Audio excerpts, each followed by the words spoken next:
La controverse entourant la nomination de l'ex-ministre libéral Madeleine Meyer au poste de commissaire aux langues officielles ne s'essouffle pas, Michel. Voilà qu'une troisième plainte a été formulée. Déjà, il y a le néo-démocrate François Choquette qui en avait formulé une citoyenne du Nouveau-Brunswick également, Chantal Carey. Voilà que Yvon Godin, l'ex-député néo-démocrate dans Acadie Bathurst, formule à son tour une plainte officielle concernant cette nomination. Donc, 8h30, merci beaucoup, Ghislain Couture. Nous avons demandé à Yvon Godin, l'ancien député d'Acadie Bathurst, bien entendu, de réagir à cette information. Il est avec nous ce matin. Yvon Godin, bonjour. Oui, bonjour, Michel. Qu'est-ce que vous demandez au juste? Au juste, qu'est-ce que je demande au commissariat, c'est d'enquêter. Il y a une violation de la loi. Dans la loi des langues officielles, ça dit que pour avoir un nouveau commissaire, ça c'est la loi des langues officielles, pour avoir un nouveau commissaire, il faut qu'il y ait consultation avec tous les partis politiques reconnus dans la Chambre des communes. Oui. Alors, il n'y a pas eu de consultation parce que M. Trudeau a envoyé une lettre aux chefs des différents partis politiques en leur disant « Voici la nomination ». C'est pas une consultation. Le commissaire aux langues officielles, déjà dans le passé, a envoyé le gouvernement faire ses devoirs parce qu'il n'avait pas fait de consultation selon la partie 7 de la loi des langues officielles, ou qu'il faut qu'il y ait consultation. Quand c'est consultation, c'est comme consultation à la population. Juste dire à la population, voici ce qui va se passer, c'était pas une consultation, il fallait une vraie consultation. Alors, il n'y a pas eu de consultation. Là, le problème que ça crée, c'est que le président de la Chambre des communes a déjà donné une décision. Il dit, moi, je me mêle pas là-dedans. Mais oui, c'est un libéral. Il ne veut pas se mêler là-dedans pour aller contre Trudeau. Hein?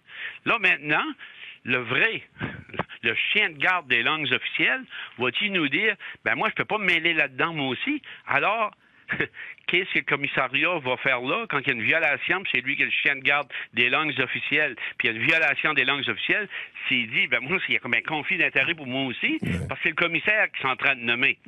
Moi, ce que je dis, quand ils avaient nommé le juge Nadan à la Cour suprême, la Cour suprême a été obligée d'enquêter sur son propre la nomination du juge, puis la Cour suprême a été obligée de donner une décision pour dire, ben, M. Nadan, là, il n'était pas membre du barreau d'Ottawa, de Québec, puis on a été obligé de dire qu'il ne pouvait pas aller à la Cour suprême. Ben, dans ce cas ici, notre chien de garde, là, puis c'est là, voyez-vous maintenant, quel conflit que ça peut donner. Imaginez-vous, moi, puis je ne sais pas si on aura parlé un petit peu le temps, je peux l'expliquer, parce que je pense que c'est important pour les auditeurs. Moi, pour un exemple, j'étais à Ottawa de 97 à la 2015. J'ai été à peu près 17 ans au comité des langues officielles. Je les ai toutes vues, moi, où que le commissaire était pris, parce que le commissaire, lui, c'est toujours des décisions contre le gouvernement. C'est pas contre le secteur privé, c'est pas contre le citoyen lui-même, c'est toujours contre le gouvernement. Et qu'il y a une violation de la loi des langues officielles, puis que cette violation-là vient du ministère du patrimoine. Mais c'est qui vient de nommer la commissaire aux langues officielles? C'est la ministre Joly. À matin, pour un exemple, la FCFA, hein? La Fédération des communautés francophones et acadiennes du Canada, pour exemple, la présidente Sylviane Lantier avait dit « Je veux rencontrer le premier ministre du Canada ». Ils ont dit non, c'est pas le premier ministre de la rencontrer, c'est la ministre du patrimoine, Mme Joly. Ben, Mme Joly, là, c'est la ministre responsable qui donne l'argent à la FCFA. C'est la ministre responsable qui donne l'argent à la Société des Acadiens. C'est pour ça que M. Arsenault, le président de la SANB, disait il y en a qui a peur de parler. Puis aujourd'hui, la personne qui rencontre la ministre responsable de l'appointement, c'est la même ministre qui donne les fonds à l'association. On est en plein conflit d'intérêts, là, selon ce que vous dites. Qu'est-ce qu'on fait à partir de là, M. Godin? Comment on va dénouer, démêler tout ça?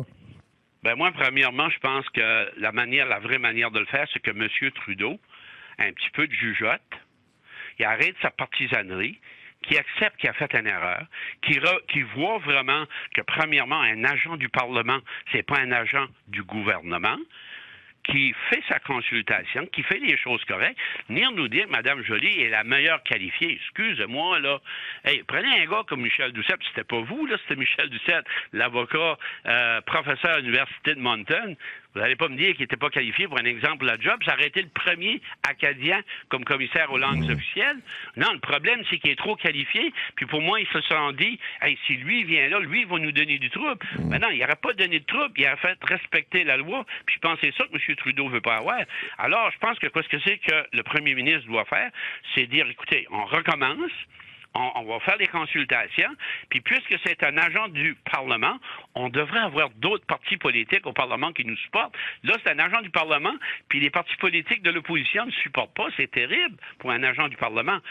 Sinon, la seule chose qui reste, moi, je dis, c'est que les partis politiques, soit les conservateurs ou les NPD, vont devant la Cour et demandent une injonction de la Cour pour arrêter ce processus-là et après qu'un juge se prononce dessus ou qu'un groupe de citoyens ensemble, de communautés, puis c'est là qui est difficile, c'est que c'est les mêmes personnes qui reçoivent l'argent du gouvernement. Moi, j'ai peur aujourd'hui, puis ça, je vous le dis sincèrement, j'ai peur aujourd'hui que Mme Lantier, la présidente de la FCFA, mais qu'elle rencontre Mme Joly, ça va faire la même chose comme les contestations judiciaires, qui va avoir une entente puis dire, regardez, inquiétez-vous pas. Comment est-ce que Mme Joly peut renconforter la FCFA pour dire que son chien de garde va être un bon chien de garde. Chien de garde, là, vous savez, la personne, Mme Meyer, je ne veux pas y enlever rien, c'est comme un avocat, il peut être un bon avocat, ça ne veut pas dire qu'il va être un bon juge. Oui. Monsieur Godin, on en est là. On va suivre ça, bien entendu, pour ce qui est de la suite des choses. Vous l'avez bien dit, la Fédération des communautés francophones et acadiennes qui rencontre ce matin même la ministre Mélanie Joly. Yvon Godin, merci. C'est bien, bonne journée.